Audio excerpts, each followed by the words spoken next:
All right, it's about that time. I think I'm ready to go like scorched earth. So, pre-patch is out.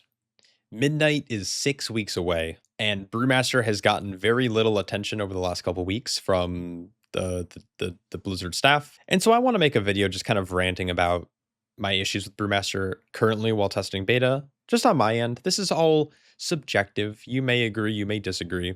I think publicly I've been very pro like button reduction. I think the changes they've made generally are going to allow it's just like better accessibility for players who want to try brew, but have always like been scared about getting their toes wet, or maybe high APM just like isn't for them. I think it's going to be a much more approachable tank, and arguably one of the easier tanks going forward into Midnight if it stays in the current state. But internally, privately, in my head, what I've secretly been thinking is they've ruined the spec that I love so much and spent years trying to perfect, or not even perfect, but just like get really good at. And I think it lacks skill expression, and I do think they took it a little bit too far. So in this video, I want to talk about basically everything that I don't like about Brew. I'm sorry in advance if this video is a little incoherent and all over the place. There's just like a lot of things I want to talk about. And I've recorded this video, I think 2 times already, and I keep getting sidetracked and ends up being like too long. So I want to try to keep it concise because I do plan on doing a couple of videos in the future about like the positives of Brewmaster. So we're going to stick to just the shitty shit. So if you don't want to hear about the shitty stuff about Brewmaster, just leave now. But leave a like before you go. All right, let's get into it. So first thing that I really hate about Brewmaster is our dead talent tree. Now I want to walk you through the, I guess like the thought process behind the talent choices that are either good or bad, and why you may take them or not take them. Now, this is normally where I trail off and start ranting about random shit. So I'm going to try to stay super focused for this. I don't want to spend too long talking about every talent or like our exact pathing, but I kind of want to talk about and pinpoint some of the shittier talents or the ones that feel bad to take. So as you know, you have to take the first 3. That's fine. I also think there's some fairly competitive nodes in here. I do think Spirit of the Ox and Gift of the Ox are going to actually are the only 2 nodes that open up our tree. And generally speaking, the choice node between Special Delivery and Special Delivery and Rushing Jade to Win feel really underwhelming. For now, I'm going to probably ignore these 2. But I do think August Blessing is kind of my first problem point in this tree. I think it's a shitty talent that only really makes sense in Raid. And I think it could be better if they decided to make this any of the overhealing convert to an absorption shield versus into just a hot based on a percent of our crit chance, which feels really bad. So August Blessing to me feels super dead. Now this choice node between Quicksip and Staggering Strikes also fucking dog shit. Mathematically, it doesn't make sense to play Staggering Strikes for 2 reasons. Obviously, like I just said, mathematically, you're going to get way more value out of Quicksip in all forms of content, especially in harder and higher content, like high Mythic Plus, maybe Mythic Cutting Edge Rating. Quicksip mathematically just makes more sense. Also, in a world where you're not actively tanking a boss, or you're in a low threat pull where there's just like not a lot going on or hitting you, or you're dodging a lot, or maybe it's a single target boss fight or a caster boss, for example, like we've seen in some of these dungeons where they don't melee you for like 10 seconds or something. Every time you blackout kick, you're reducing your stagger by a flat amount. And if that flat amount ends up getting cleared completely and you have no stagger, you can't purify, therefore you can't fish for your apex talent. So I think Staggering Strikes just works against and has friction with the way that Blizzard, it seems like they want you to play Brewmaster with the apex talent. So yeah, Quicksip's just always going to supersede Staggering Strikes, in my opinion. I think nodes like Improved Blackout Kick are so dog shit. I just don't think it's worthwhile having a node that just increases one ability by 20%. It has no synergy with anything. It doesn't change your decision making from pull to pull. Now, I've seen builds that actually just don't even play this anymore because you actually end up ignoring Blackout Kick, but that feels fundamentally wrong when playing Brewmaster. The whole idea of the class, at least in my head, is that you obviously want to keep Keg Smash on your targets with Breath of Fire active, because that's your main way you're gaining shuffle, dealing AoE damage, and keeping a DR up. But then the whole gameplay loop, at least the War Within and previously, like in Dragonflight, is you have this Blackout combo-esque type playstyle where you blackout kick and then your next ability is a decision, right? You're either single targeting with Tiger Palm, or you're keg smashing for cooldown reduction, or you're breath of firing for AoE damage and additional DR, or you're celestial brewing because you need to survive a big hit. There was this active decision making, and I think them removing that, see, I'm fucking ranting again. I've seen builds basically just play around blackout kick is essentially what I'm trying to say.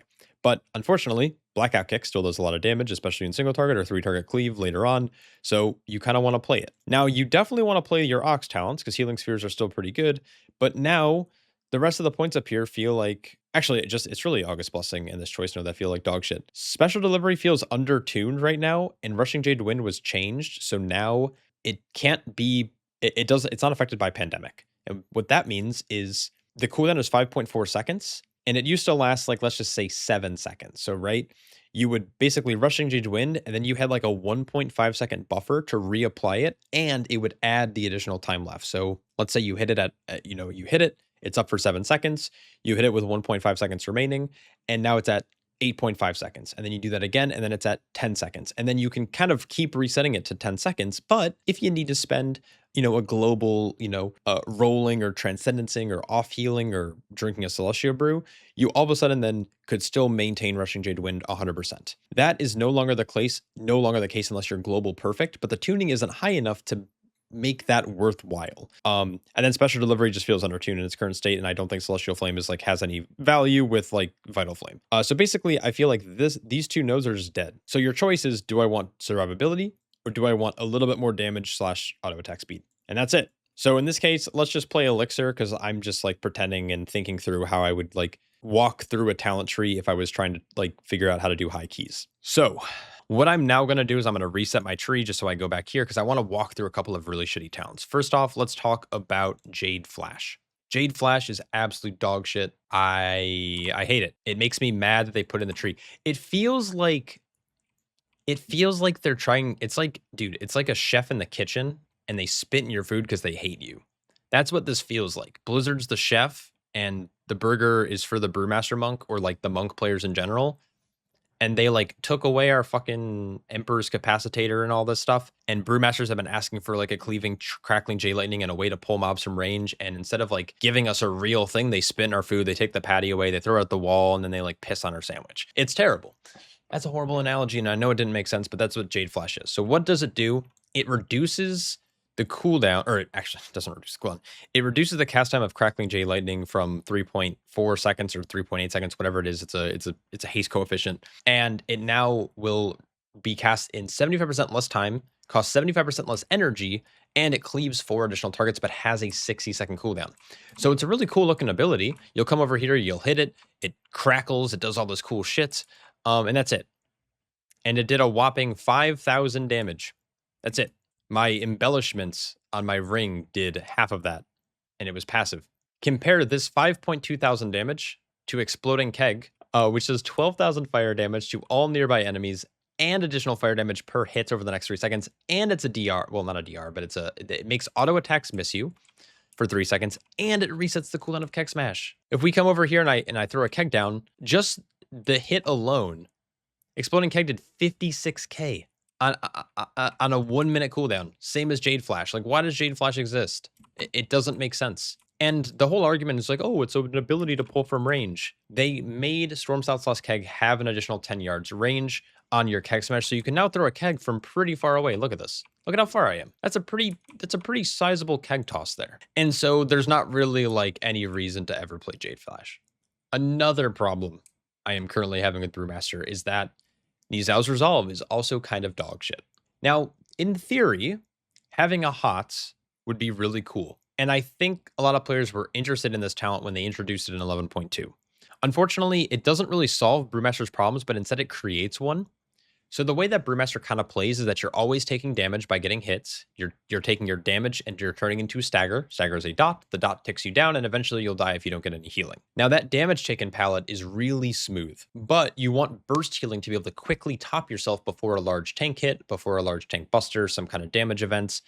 And so this talent takes away your only ability that's able to do that in your kit, which is your Expel Harm and Healing Spheres. So I also don't think this talent is ever really worth playing, despite it being a theoretical healing increase. Both of these talents on either side, dead. Celestial Infusion, also, by the way, doesn't work. Just doesn't work at all, which is very cool. If I change over to this, and it's the same case on live, I don't know if they're going to hotfix it. I don't know if they're going to maybe fix it in a future build. When you go to hit Celestial Infusion on beta right now, though, it's incoming damage up to 0. The effect is there, the buff is there, it just doesn't actually mitigate any damage. And so, unfortunately, despite most players actually preferring Celestial Brew, a lot of us right now are just playing Celestial Brew instead of Celestial Infusion. Now, One with the Wind is just too niche to ever be taken or played seriously. It's very good and consistent in large pulls. So, like the first pull of Algothar Academy, for example, really good example of One with the Wind shining. But not every pull is going to be like the first pull of Algothar Academy. And as soon as you're in like lower pull counts, it's too RNG to like depend on for consistent mitigation. And so, generally speaking, most players ignore it. And so, up to this point, it feels like we have 1, 2, 3, 4 points that we'll probably mostly ignore. And I would also argue that this choice node is kind of dog shit, which means we're also ignoring Celestial Infusion, which means that your first 5 rows are kind of locked in, which just feels kind of bad. As we continue to move down, I do think that the Breath of Fire side of the tree, like the fire damage aspect of it, is really good. I would like to see them change Empty the Cellar to not pull cobs, not to pull mobs that we're not combat with. This is obviously a bug. I've been saying it forever. People are coming to my YouTube videos saying that it's still happening on live, which I also kind of already said. I've reported it. It's just fucking bad.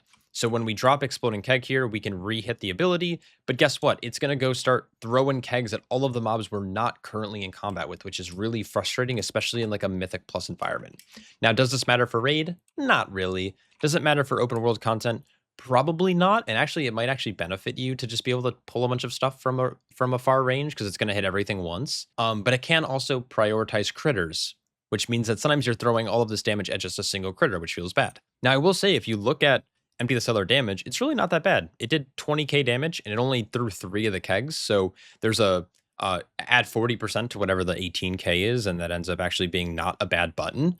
And the extra reduction is great, and it feeds into some different synergies that we currently have in our kit. But for now, unfortunately, it is not in a super, super great spot.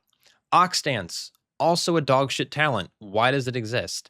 Now, the only time I would ever play Ox Dance was during Season 1 and maybe a couple times in Season 2 of The War Within. But you would only really ever play it with Heightened Guard because it's really hard to find that like perfect spot where you're actually consuming the buff enough to warrant running the talent. Oftentimes in lower content, you're never getting hit for 60% of your current health. Actually, no, it's actually super, super rare.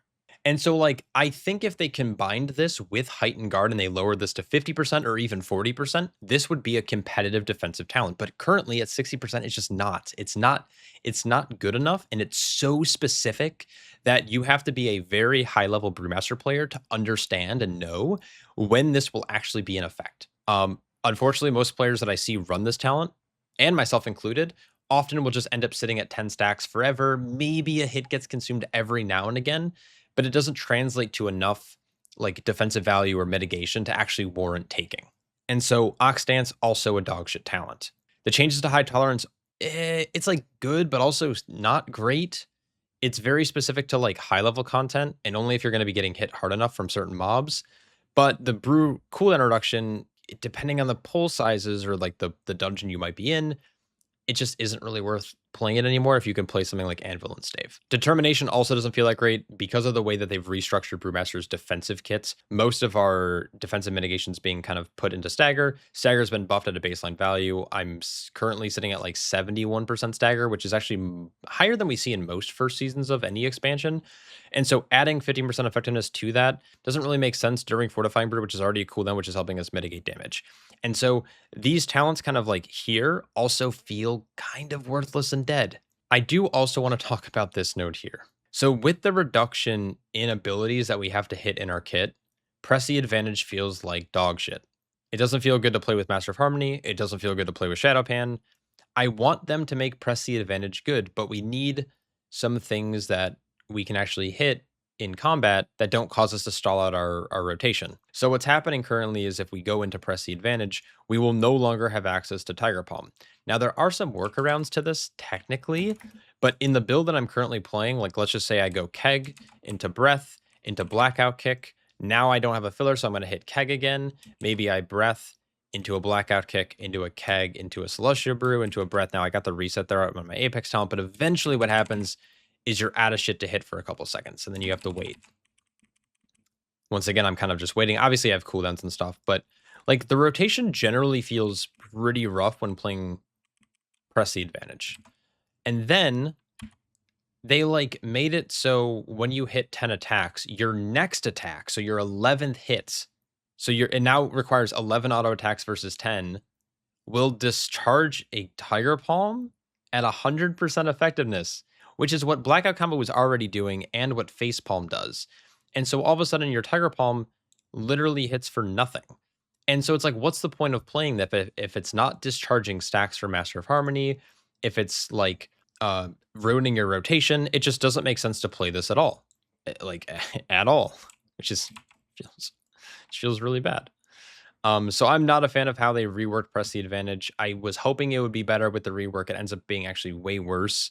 It should just be your next Tiger, or it should be your like next Keg Smash is just replicated at 100% effectiveness or something. It shouldn't be Tiger Palm. Like what? Fuck, man. It's terrible. Anyways, Blackout combo has been watered down to the point where you either play this talent just for like additional quick reduction or damage, or what some players are doing is they're not even playing this talent altogether and they're opting to put the point elsewhere into like something like Heart of the Ox.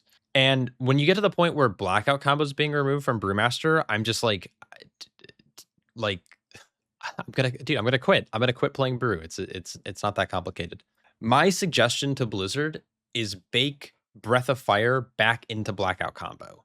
At least have some type of interesting decision. That would be, I think, a good place to start, because then it's single target damage, AoE damage, or brew reduction, which all have positive effects. I do think that the Keg Smash reducing your brews does have a positive effect with Bring Me Another, which is your Apex talent.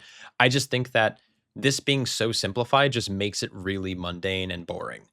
I think how it was working before, like especially with the ability to purify, which would then pause your stagger, which wasn't beneficial. Not super great. I also thought the Celestia Brew interaction with or Blackout combo just like was too unique to specific boss fights at a high level of rating. But giving us AoE damage, or like make your next Vivify automatically crit. You know, like they could do so much cool things with Blackout combo that aren't that crazy skill wise, that it would be pretty cool. Like imagine if your next when you Blackout combo, your next Vivify cleaves 3 additional targets for 50% effectiveness or whatever. Like they could do so much cool shit where it's like, yeah, you probably just will always want a Tiger Palm, but like in those weird edge cases, like you could off heal as a Brewmaster whenever you Blackout kick. Like interesting. That would be so much more interesting than what the fuck. Sorry, I'm gonna get heated. Anyways, Blackout combo's been reduced to nothing. Please improve it. Thank you. Now, the rest of the talents in the tree, I don't think are like super that bad. I don't want to spend that much time talking about it. I think the changes like Storm Southwest Keg ended up being really good. Vital Flame is really fun in like large AoE pulls or in Mythic Plus. I think Awakening Spirit is pretty good in like single target, maybe boss raid fights. There is some munching that can potentially occur with Awakening Spirit, so I don't want to I'm not going to rag on it too much now. I'm not a fan of it because of that. I think if they had additive values instead of like overriding, that could make it a little bit more enticing. But I think both of these are like fine defensive choice, and I think Vital Flame does what Nizao's Resolve was meant to do. It gives us a way to have passive like healing over time that benefits from Celestial Fortune that doesn't take away our ability to spot heal. It also makes things like Dragonfire Brew like a little good, because that additional fire damage, that direct damage, and Exploding Keg in like terms of bursting means that you have like a big on-demand heal, especially in large pulls. So I don't want to rant too much about that. I think my last kind of like thing is Mighty Stomp gives us access to a powerful CC knockup, but it's contingent on a pet's positioning.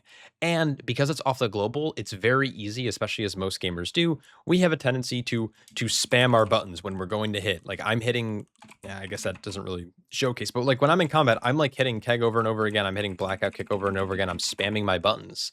Most people do this. It's very rare that someone hits their button and then waits for the global and then hits another button. Most people kind of start spamming the next button they want to hit to obviously maximize their potential like uptime on casting or whatever it might be. And so when you have an ability like Mighty Stomp, you're like spamming your button to hopefully spawn your cow, but then your cow will knock up the like wherever it spawns in from, which if a mob is like a little bit out of the pack or like on the other side of where the cow spawned from, it's going to knock up nothing. And that is a kind of annoyance to me. And so I wish that when your cow was active, Mighty Stomp was active on your character that you yourself as the player would knock enemies up. I also wish instead of being a one-time use, it was like a 12-second cooldown or a 15-second cooldown where you can use it at the start and then you can use it, 10 seconds later, like twice basically per cooldown. I think that would give brewmasters like a nice toolkit for Mythic Plus, additional stops. It would make them a little bit more competitive with things like Prot Warrior, Vengeance Demon Hunter, and Protection Paladin. But when we go to hit our cow obviously spawned like around the mob, and like I can knock them up here. It says immune, but it's, again, like I said, it's contingent on this positioning. And there's, maybe I can pull up footage, but like there's just bosses that are clunky, or there's pulls that are clunky where like my cow will just fall off the edge of the map and like be nowhere to be seen. And it's just like, okay, dude, like that's fun. That's cool. So those are most of the things that I really can't stand about Brewmaster from the talent tree perspective. Now, I do like the concept of Bring Me Another and these hero talents. I think they're like relatively fun. It's thematic. I just don't like how powerful it is, right? So if you're going to play 1 point, you might as well play all 4 points.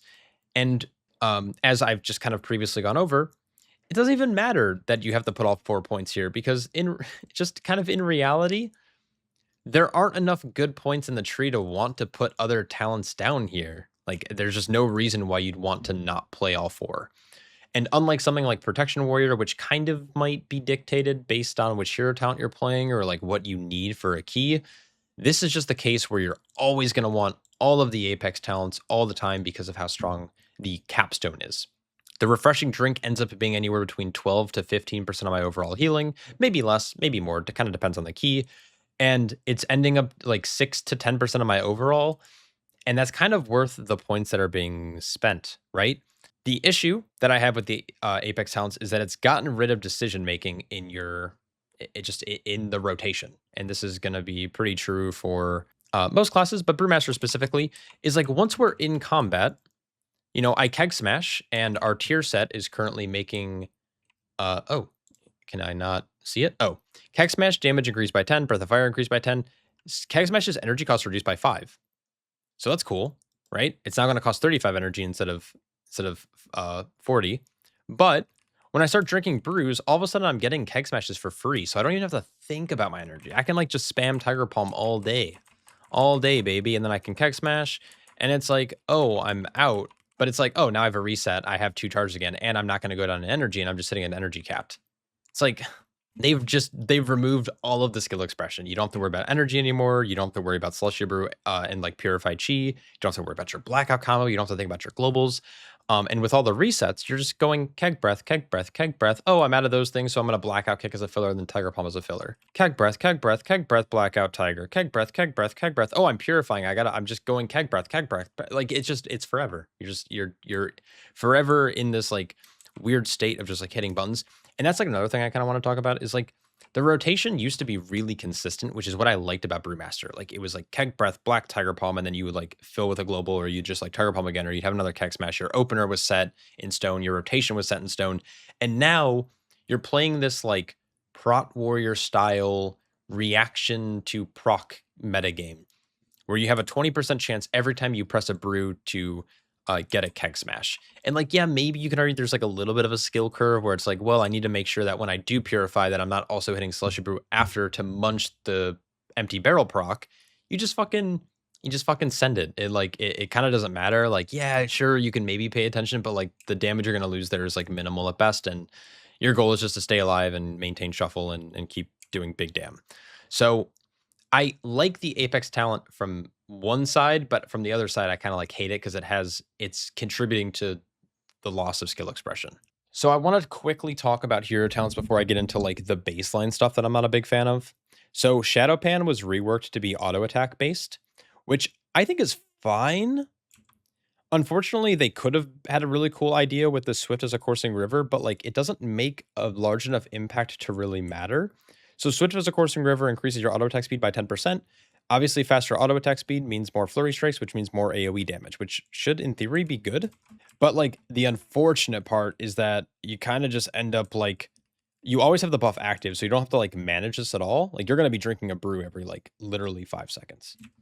And the auto attacks don't really matter as much because at the rate you keg smash, you're probably getting rid of your stacks, but sub 10 every single time. So here I'm at 4. I'm now at 6. Boom, I'm done. And the thing is, like, over the course of an entire dungeon or a raid fight, yeah, you might notice that you're a little bit higher, but right now, so I'm consistently hitting like 6. So here's 4 again. Now I'm about to go to 6.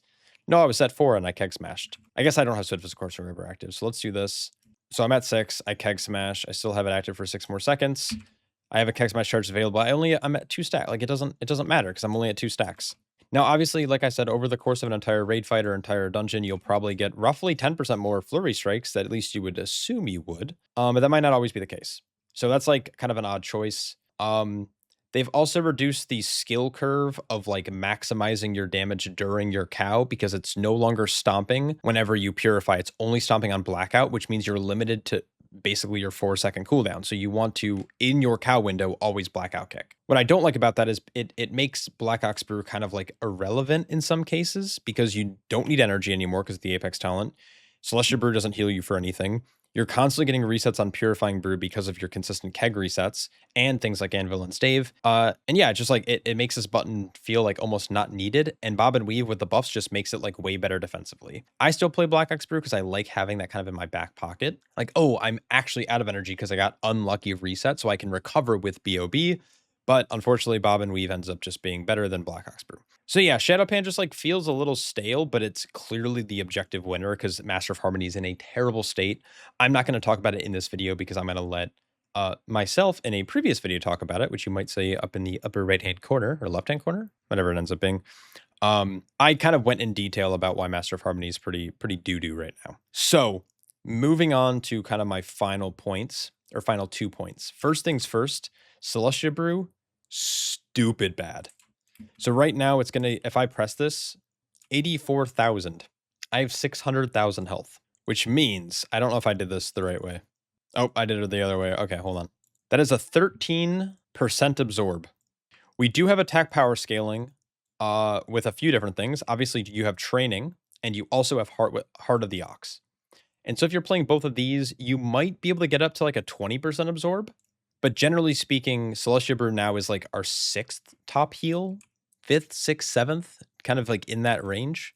So Celestia Brew just doesn't feel like it has a purpose anymore outside of like a button you now hit to reset your keg smash with your Apex talent. It's now like a damaging button instead of a defensive or like something you really want to think about because it's getting consumed instantly. You hit that shit in an AoE pull on a boss fight, it's gone. It's not mitigating it's not mitigating the full tank buster, it's not mitigating enough auto attacks. Generally speaking, especially in AoE, it's probably gone before your next global. And so it feels really weak, and I think that'll also make Celestial Fusion feel equally as weak. So what I'd propose is that they add Purified Chi back into the game, but have each stage of Purified Chi still cap it at 6. That's fine. It's okay to have a couple of complex mechanics, but make it like a 10% absorb per stack. So then when you have a full Celestial Brew, instead of being like 13 point whatever, it's now like an 18% absorb or whatever the math ends up being. And then having additional mastery on top of that makes it like a 25% absorb. And then they can tune Celestial Brew up and down. But like Brewmaster is a tank that scales really well with the type of content it's in. Stagger and the size of your shield will naturally adapt with Purified Chi mechanic in the game. It naturally adapts to the type of content you're in. You could be a relatively novice Brewmaster, but you're going to do way more healing in higher content because the class rewards you for being in higher content. Higher stagger means higher purified chi, which means bigger absorption shield, which means more mitigation. It's just how the class works. I don't think it necessarily took skill, but it was a little bit of complexity or a layer of complexity to understand how that mitigation works. And I think adding that back in the game would fix my frustration with how weak Celestial Brew is. It doesn't have to be the 35% amp per stack or 50%, whatever the fuck it was. I think it was 35. But like, just make it 10. Make it simple. Just 10% per, 60% absorb. So if you're actually saving your Celestial Brew for good moments, it's going to be a fairly powerful shield. If you're hitting on a cooldown, you're still getting rewarded for it because of your Apex talent, but there's a little bit of mastery there.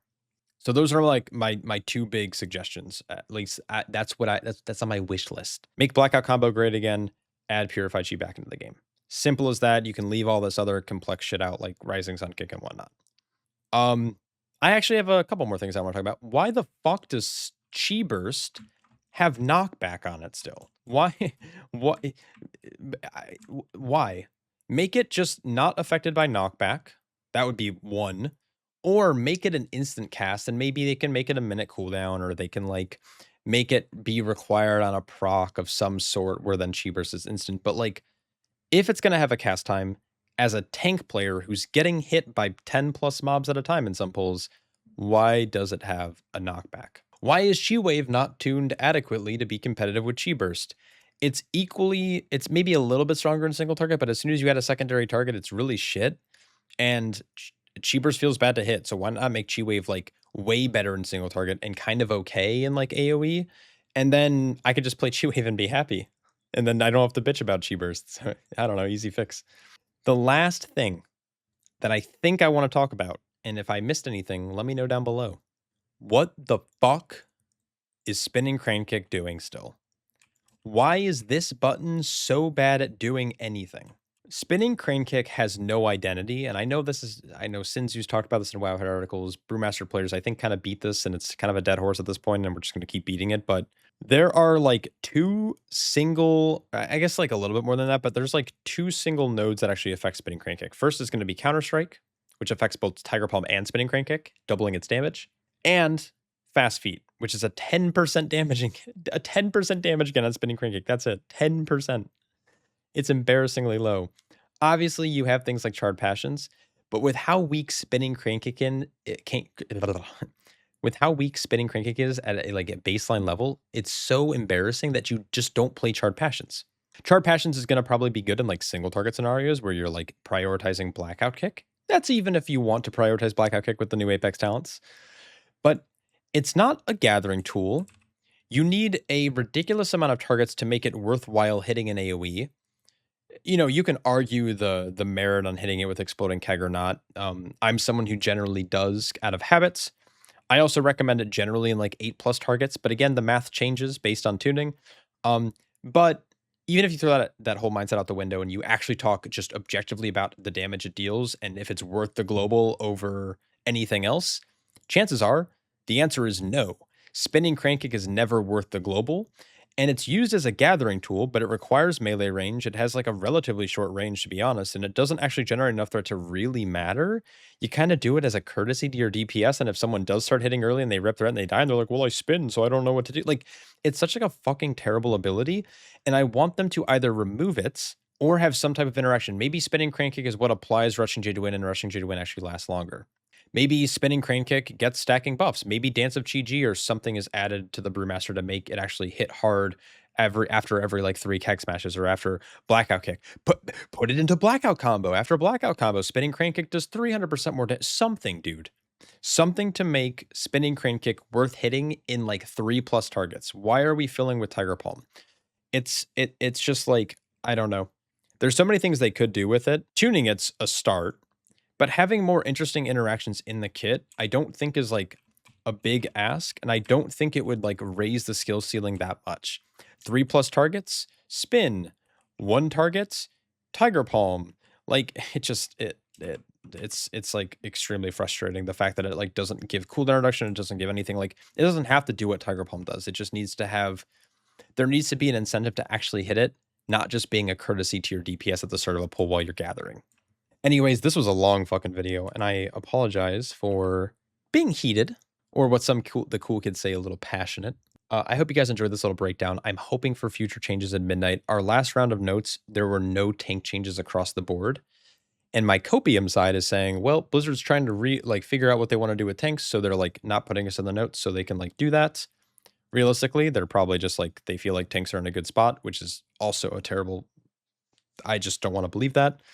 So yeah, I'm hoping in future builds that we see something that's positive, because right now Brewmaster is boring. It's one-dimensional. It's the easiest tank to play, and someone like me who likes to try to min-max that kind of stuff, I don't know how long I'm going to last playing the class. Anyways, massive shout out to my patrons who support me over there, also YouTube members, and anyone who is also subscribed on Twitch. I love all of you. I hope you're all having a good night, and I'll catch you all in the next one. Peace.